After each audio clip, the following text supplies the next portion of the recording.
जीवन को नहीं, केवल सामाजिक जीवन को नहीं, केवल ग्रामीण जीवन को नहीं, केवल नागरिक जीवन को नहीं, केवल राज्य के जीवन को नहीं, केवल राष्ट्र के जीवन को नहीं, जब तक संपूर्ण विश्व के अंदर हम वैदिक धर्म, वैदिक संस्कृति, वैदिक सभ्यता, वैदिक आचार विचार, वैदिक परंपराएं और वैदिक श्रेष्ठ मान्यताओं का प्रचार प्रसार करें नहीं करेंगे, तब तक हम व्यक्तिगत रूप में कितने ही सुखी हो जाएं, सुखी होने का प्रयास करें और सुखी नहीं हो सकते।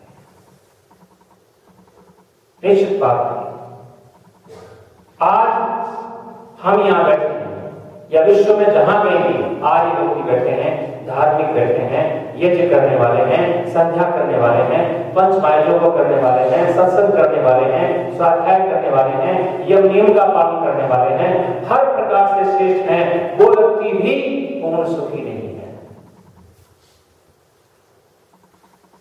क्यों? उसका पड़ोसी व्यक्ति जो है आर्य नहीं है, श्रेष्ठ नहीं है। सैद्धांतिक दृष्टिकोण से उसको ज्ञान विज्ञान की कमी है, अनार्य है। ध्यान देना, हमारा संबंध, मैंने कल बताया था आपको, हमारा संबंध जो है केवल अपने घर तक सीमित नहीं है।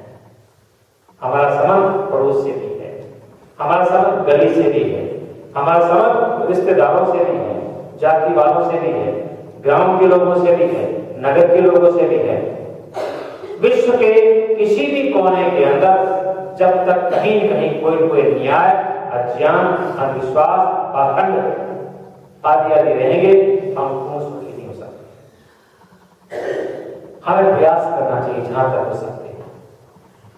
धार्मिक व्यक्ति का कर्तव्य है, जो अपने आप को धार्मिक कहता है, आध्यात्मिक कहता है, ईश्वर भक्त कहता है, जो आदर्श रूप में चल करके अपने आप को आर्य सिद्ध करने का प्रयास करता है, जो वेदानुयायी है, वर्तमान के काल में जो आर्य समाजी है या अपने आप को स्वामी का अनुयायी कहता है, तो वेद धर्म को मानने वाले हैं, मेरी संस्कृति को मानने वाले हैं, उन व्यक्तियों का तो परम कर्तव्य है कि वो अपने व्यक्तिगत पारिवारिक तुच्छ स्वार्थ की भावनाओं से हट करके कुछ समाज की ओर देखें, राष्ट्र की ओर देखें। हमने आंखें बंद कर दी है, मैं सबकी बात नहीं कह रहा हूं। हम में से अधिक व्यक्तियों ने, इसमें वैदिक धर्म की क्यों ना आ गई, अधिकांश व्यक्तियों ने राष्ट्र में क्या हो रहा है, राज्य में क्या हो रहा है, नगर में, गांव में क्या हो रहा है, सोसाइटी में क्या हो रहा है, गली में क्या हो रहा है, पड़ोस में क्या हो रहा है, कोई चिंता नहीं। या कोई चिंता करते हैं तो चिंता तक सीमित रहते हैं, देखते हैं टीवी में, अखबार में पढ़ते हैं, सुनते हैं, नेट पे देखते हैं, प्रवचनों को सुनते हैं, लेकिन सुन लेते हैं बस, थोड़ा सा दुख व्यक्त कर देते हैं, थोड़ी चिंता हो जाती है, थोड़ा शोक होता है, इससे कुछ नहीं होता। बीमारी को कोई नहीं चाहता है, कोई व्यक्ति बीमार पड़ना नहीं चाहता है, लेकिन बीमारी आ गई है तो ये कहता है बीमारी आ गई है, मैं तो बीमार हो गया हूं, मैं तो रोगी हो गया हूं, वो करे कुछ भी नहीं। ना डॉक्टर के पास आए, ना गोली ले, ना टैबलेट ले, सिरप ले, ना इंजेक्शन ले, ना कोई चूर्ण ले, ना आहार पथ्य का ध्यान रखे, कुछ भी करे नहीं, रोग हो गया है, रोग हो गया है, रोग हो गया है, रोग हो गया है, बुखार है, खांसी है, सर दर्द है, पेट में दर्द है, दस्त है, कब्जी है, रोता रहेगा, चिल्लाता रहेगा, रोग दूर हो जाएगा? नहीं होगा। ऐसे ही इस समाज के अंदर, राष्ट्र के अंदर अनेक प्रकार के रोग लग गए हैं। हम समाज के अंग हैं, एक अवयव है। जब तक हमारा समाज, राष्ट्र पूर्ण स्वस्थ नहीं होता है, पूर्ण स्वस्थ की बात छोड़ दीजिए, थोड़ा सा भी स्वस्थ नहीं होता है, हम सुखी नहीं हो सकते। हाथ रख करके देखिए सीने के ऊपर, विचार करके देखिए, किसको चिंता नहीं है, किसको भय नहीं है, किसको आशंका नहीं है। हर जगह खतरा है, न धन सुरक्षित है, न चरित्र सुरक्षित है, न जीवन सुरक्षित है, अत्यंत आशंकाएं बनी हुई है। भ्रम और भ्रांतियां फैल गई। एक दूसरे के व्यक्ति स्वार्थी बन करके एक दूसरे को खींच रहा है, विनाश कर रहा है जहां जो खड़ा है उस क्षेत्र में। कारण क्या है? नास्तिकता, अधार्मिकता। देश के अंदर कहने को तो लाखों मंदिर हैं, मस्जिदें हैं, गुरुद्वारे हैं, उपाश्रय हैं, चर्च हैं, लाखों और करोड़ों व्यक्ति उनमें रोजाना प्रतिदिन प्रातःकाल या सायंकाल या कभी भी समय सप्ताह में एक बार जाकर के अपने दृष्टिकोण से क्रियाकांड करते हैं, पूजा पाठ करते हैं, तिलकधारी, तिलक है, माला है, सब कुछ करना करते हैं। इतने मंदिर, इतने पूजा पाठ, इतने कर्मकांड, इतने यज्ञ, इतने जगराते, इतनी कथाएं, इतने बापू, इतने सन्यासी, इतने उपदेशक, इतने पंडित, इतने पुरोहित और स्थिति गिरती जा रही है। हमारी स्थिति गिरती जा रही है चारित्रिक दृष्टिकोण से, नैतिक दृष्टिकोण से, धार्मिक दृष्टिकोण से, सच्ची आध्यात्मिकता से गिरती जा रही, गिरती जा रही, गिरती जा रही। विचार करके देखो आप, आज से 50 वर्ष पहले लोगों के जीवन के अंदर सच्चाई, ईमानदारी, विनम्रता, सरलता, सेवा भाव, तपस्या, त्याग, सहन शक्ति, धैर्य, परोपकार की भावना यदि थी या आज है, आत्मचर्चा करके देखो, निश्चित रूप से मिलेगी। धन बढ़ गया है, कपड़े अच्छे पहनने लगे, मकान भी अच्छे हो गए, भोजन भी अच्छा हो गया है, कालीन भी अच्छा हो गया है, कुर्सियां, फर्नीचर की, गाड़ी की, स्कूटर की, इनकम की, सब प्रकार से घूमते हैं, फिरते हैं, एंजॉय करते हैं, लेकिन चरित्र, नैतिकता, धार्मिकता, आध्यात्मिकता, ईश्वर सच्ची भक्ति ये कैसी है? नहीं, गिरते रहे हैं। चंद व्यक्तियों को छोड़ दीजिए, नैतिक पतन हुआ है, परस्पर विश्वास का, प्रेम का, श्रद्धा का, निष्ठा का, सहयोग का ह्रास हुआ है। स्वार्थी बनते बनते बनते बनते पराकाष्ठ हो गई है, परिवार के अंदर स्वार्थ आ गया है, झूठ छल कपट आ गए हैं, अन्याय पक्षपात आ गया है, मनमुटाव आ गया है, देश की स्थिति हो गई है। घर के अंदर, घर में एक साथ खाने वाले, पीने वाले, सोने वाले, बच्चे पैदा करने वाले, उनके अंदर परस्पर राग, द्वेष, ईर्ष्या, झूठ छल कपट संशय हैं, तो क्या धार्मिकता का मतलब है? ये धार्मिकता है? ये ईश्वर भक्ति है? नहीं, बिल्कुल नहीं। ईश्वर भक्ति, धार्मिक व्यक्ति इस प्रकार का नहीं होता। इतना स्वार्थी नहीं बनता है, इतना आलसी नहीं बनता है, इतना प्रमादी नहीं बनता है, इतना लोभी नहीं बनता है, इतना अहंकारी नहीं बनता है, इतना झूठा नहीं बनता है, इतना विश्वासघाती नहीं बनता है, इतना स्वार्थी नहीं बनता है, इतना अभिमानी नहीं बनता है। तो आज देख रहे हैं विरोधाभास। एक तरफ धर्म की बातें हो रही है, क्रियाकांड है, जप है, तप है, सब कुछ है, दान है, यज्ञ है, माला है, गति है, तीर्थ यात्राएं हैं, पता नहीं क्या क्या क्रियाकांड कर रहे हैं। और दूसरी तरफ देखिए आप, घरों में जाकर के देखिए आप, पड़ोसी में जाकर के देखिए, आज भाई भाई के साथ संबंध कितना है। विरले भाई होंगे, बिरला माता पिता होंगे, बिरला सास बहू होंगे, विरले पति पत्नी होंगे, विरले माँ बेटे होंगे, माँ बेटी होगी, जो प्रसन्न, परस्पर शांत और गंभीर विश्वास के साथ में, सच्चाई के साथ में जीते हो, एक दूसरे को सुख देते हो, आश्वस्त हो। बहुत कम हैं, अभाव नहीं है। और दूसरे ग्रेड के भी हैं, चौथी श्रेणी के भी, पांचवें के भी, पूर्णता नहीं। 100 में से 2, 4, 5 व्यक्तियों के परिवारों के अंदर सुख और शांति, विश्वास प्रेम हो, तो उससे हम समाज को कह नहीं सकते हैं कि समाज पूरा धार्मिक है, ईश्वर भक्त है। ईश्वर भक्त व्यक्ति, धार्मिक व्यक्ति ऐसे काम नहीं कर सकता, बिल्कुल विरोधाभास। हमने ईश्वर को समझा, ईश्वर को माना, ठीक प्रकार नहीं समझा। हम अपने आप को धार्मिक कहते हैं, ईश्वर भक्त कहते हैं, लेकिन पूर्ण नहीं है, पूर्ण धार्मिकता नहीं हमारे जीवन में, पूर्ण नास्तिकता नहीं है। ईश्वर के स्वरूप को समझते नहीं, धर्म की परिभाषा भी नहीं जानते, धर्म की क्रियाकलापों की बात हो रही है, ध्यान देना। एक तरफ शास्त्रकार कहता है धर्म एव तो हंति, धर्मो रक्षति रक्षित,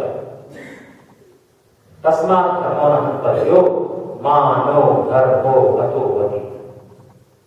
धर्म मनुष्य की रक्षा करता है।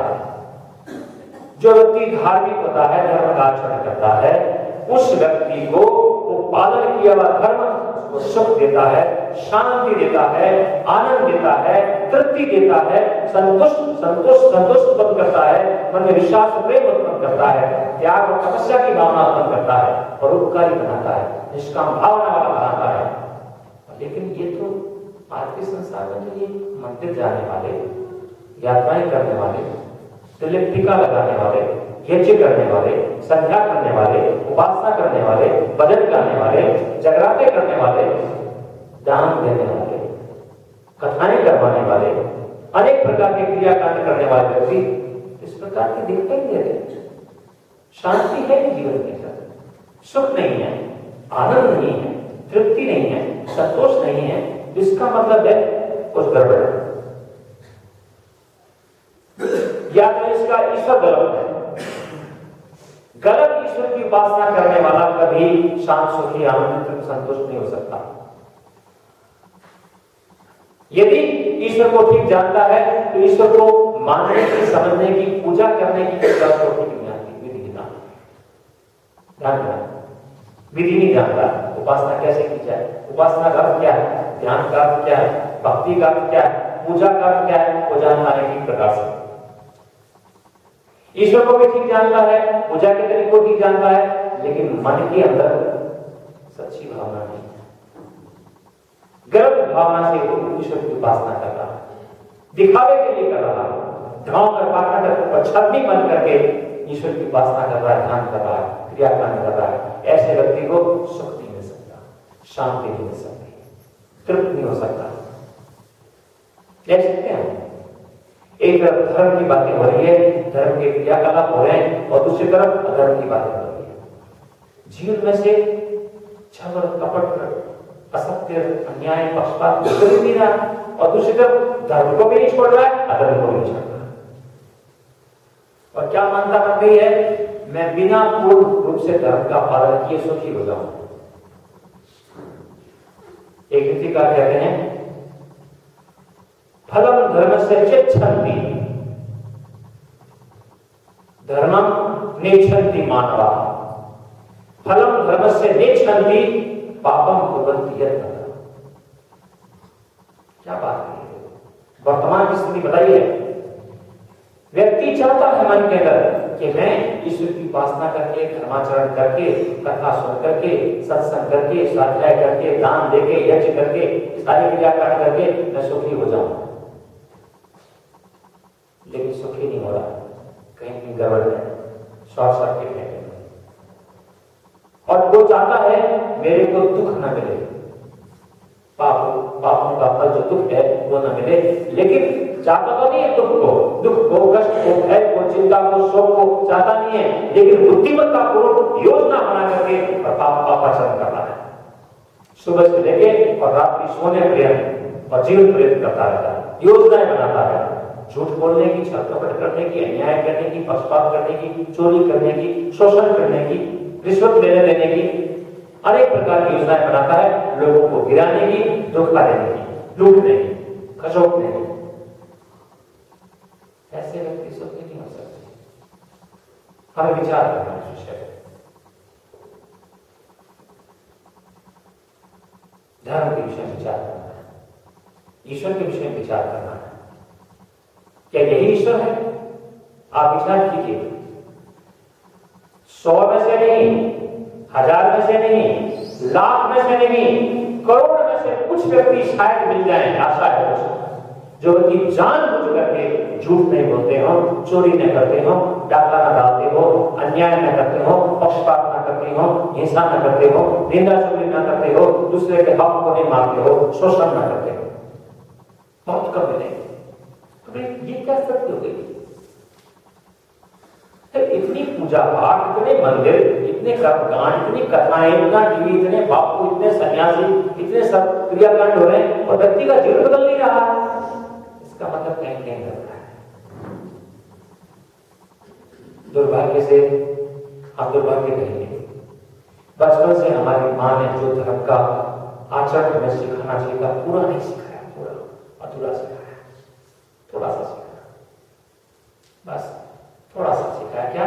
मंदिर को आना, दिया बाती, गुजराती भाषा बोले, दिया बाती कराना, 2-4 पैसे रुपए के ऊपर चढ़ा देना, बस कोई मंत्र बोल लेना, कोई पूजा पाठ कर लेना, घर में कोई आ जाए गरीब उसको पैसा दे देना, मिठाई देना या कपड़ा दे देना, 200-500 रुपए दे देना, कहीं कथा हो रही हो 5 बजे। इतने मात्र से कोई व्यक्ति धार्मिक क्यों बन जाता है? धर्म का संबंध, ईश्वर का भक्ति का संबंध हमारे प्रातः काल से लेकर के और रात्रि पर्यंत है। बचपन से लेकर जब से होश संभालते हैं तब तक मृत्यु पर्यंत हमारे प्रत्येक कार्य का संबंध ईश्वर के साथ में है, धर्म के साथ में है। कोई भी हमारा कर्म है धर्म से रहित होने पर पाप का युक्त हो जाता है। पढ़ना पढ़ाना, प्रवचन करना, दान देना, ध्यान देना, दान देना ही धार्मिक कार्य हो सकता है। यह भावना गलत हो तो यज्ञ करना है, भजन बोलना है, सेवा करना है, परोपकार करना है। आप शायद मेरी बातों को डांट नहीं जाए, बुद्धिमान बैठे समझ आ जाए। प्रत्येक कार्य जिसकी भावना गलत है, ईश्वर को प्राप्त करना नहीं है, निष्काम भाव से काम को करना नहीं है, नेकी करना नहीं है, ऐसी स्थिति बन जाती है कि अच्छे काम करते हुए भी भावना गलत है तो सुख ही नहीं हो सकता जब तक निष्कामता नहीं आती है कार्यों के अंदर। विचार करो, दान देके, परोपकार करके, सेवा करके, किसी के लिए दौड़ करके, भाग करके, पसीना बहा करके, जाग करके, कष्टों को उठा करके अधिकार की भावना जाती है, मैंने इसके लिए किया। ये अधिकार की भावना जो है, प्रतिफल की भावना है जो प्राप्त करने की, ये व्यक्ति को गिरा देती है और दुखी होता है। दान देकर के भी दुखी हो जाता है, सेवा करके भी। यदि उसने कोई कामना कर ली है जिसके प्रति सेवा की है, दान है, धार्मिक व्यक्ति नहीं, परोपकार नहीं। धार्मिक व्यक्ति कौन है? अच्छे काम करता है, भूल जाता है, मन में भावना नहीं रहती मैं इसका किया, इसको निष्काम भावना से करने का, ये स्थिति बनती है। तो धर्म के विषय में धर्म एवं अतो हन्ति, धर्मो रक्षति रक्षिता, तस्मात् धर्मो न हन्तव्यो मानो धर्मो हतो पतित। आज अज्ञान के कारण, दुर्भाग्य के कारण, किसी भी कारण कर लीजिए, हम सबकी बात नहीं कह रहे हैं, अधिकांश व्यक्ति धर्म ध्वजी बन गए। धर्म ध्वजी कैसे कहते हैं? धर्म ध्वजी कहते हैं जो अपने आप को धार्मिक दिखाने का प्रदर्शन करते हैं। मैं धार्मिक हूं, कैसे प्रदर्शन करते हैं? टीका लगा के, माला पहन करके, धागा बांध करके, दुपट्टा रख के, छोटी है, माला है, कंठी है, शंख है, घंटे है, घड़ियाल है, मंदिर है, दुपट्टा है, दान है, यज्ञ है, माला है, और लगा लीजिएगा तीर्थ यात्राएं हैं, जितने भी ये बाह्य कार्य है, इन बाहर के कार्यों को करके अपने आप को व्यक्ति धार्मिक मान लेता है, ईश्वर भक्त मान लेता है। ये अधूरी परिभाषा है। ध्यान, बाहर के क्रियाकलापों से कोई व्यक्ति पूरा धार्मिक नहीं होता है। थोड़ा बहुत है, पूरा धार्मिक नहीं, क्योंकि बाहर के क्रियाकलाप जो हैं वो अच्छा आदमी भी जो आंतरिक रूप से धार्मिक है वो भी करता है, और अंदर से धार्मिक नहीं है वो भी कर देता है। पकड़ो मेरी बात। धर्म के 2 विभाग हैं, एक बाहर का, एक अंदर का, एक व्यक्तिगत, एक सामाजिक। सामाजिक रूप से धर्म के क्रियाकलापों को कोई भी कर सकता है। क्यों जी? मंदिर में डाकू जा सकता है, नहीं जा सकता है? तो मना करेगा। डाकू है, चोर है, उचक्का है, दुराचारी है, बलात्कारी है, व्यभिचारी है, हत्यारा है, ठगी करने वाला है, झूठ बोलने वाला, छल कपट करने वाला, अन्याय करने वाला, पक्षपात करने वाला, सबको लगा के कोई भी बुरे से बुरा आदमी जो मन से बुरा है, जिसकी भावनाएं बुरी हैं, वो मंदिर भी जा सकता है, तीर्थ यात्रा भी कर सकता है, तिलक भी लगा सकता है, पगड़ी भी बांध सकता है, दाढ़ी भी ले सकता है, दुपट्टा भी ले सकता है, दान भी दे सकता है, यज्ञ भी कर सकता है, माला भी करता रहेगा, मौन भी रह जाएगा, सारे क्रियाकलाप बाहर के कर लेगा। तो ऋषियों ने कहा नहीं, ये आधा काम है। वास्तविक धर्म का लक्षण तो अंदर का है। धार्मिक धर्म आत्मनि व्यवहारे वा यह कर्तव्य कर्माधारे, जो व्यवहार के अंदर, अपने मन के अंदर, विचारों के अंदर, भावनाओं में जो धर्म को धारण कर लेता है, वो धार्मिक होता है। ये बात के काम है जो मैंने गिनाए हैं। अंतर का क्या काम है?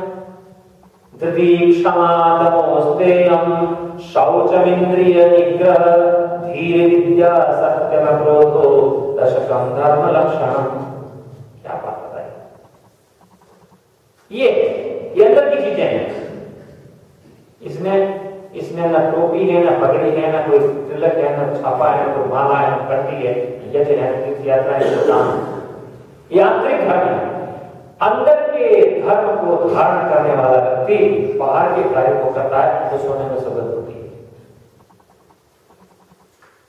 अंदर धर्म को धारण करके बाहर के पुण्य कार्य को करेगा तो व्यक्ति दूसरों को सुखी करेगा, स्वयं भी सुखी होगा। और अंदर व्यक्ति धार्मिक नहीं है, अंदर अधार्मिक होते हुए, दुर्भावनाएं होते हुए बाहर के क्रियाकलाप करेगा तो स्वयं भी दुखी रहेगा, दूसरे को दुखी करेगा। ये स्थिति आंतरिक है। धैर्य, क्षमा, इंद्रियों पर नियंत्रण, मन पे नियंत्रण,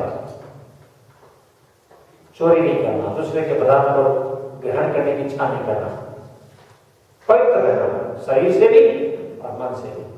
और भाषा तो पवित्र हो जाए। कपड़े देखिए आप, कपड़े देखिए, मकान देखिए, गाड़ी देखिए, कालीन देखिए, बस देखिए, सब कुछ देखिए, बाल देखिए, जूते देखिए, सब कुछ चमक रहे हैं। वो कहता नहीं, बाहर की चमक तो ठीक है, बाहर की चमक जो है पूरा सुखी नहीं कर सकती व्यक्ति को जब तक मन को न चमकाए, बुद्धि को न चमकाए, अंतःकरण को न चमकाए, आत्मा को न चमकाए। आत्मा को पवित्र नहीं करेंगे तब तक बात नहीं। शौचम और अर्थ की बात किया, जो व्यक्ति धन को, जो हमारा साधन है, इसको अर्थ कहा गया है, अर्थ को अनर्थ रूप से कमाता है, वो अर्थ जो उसको सुख नहीं देता है।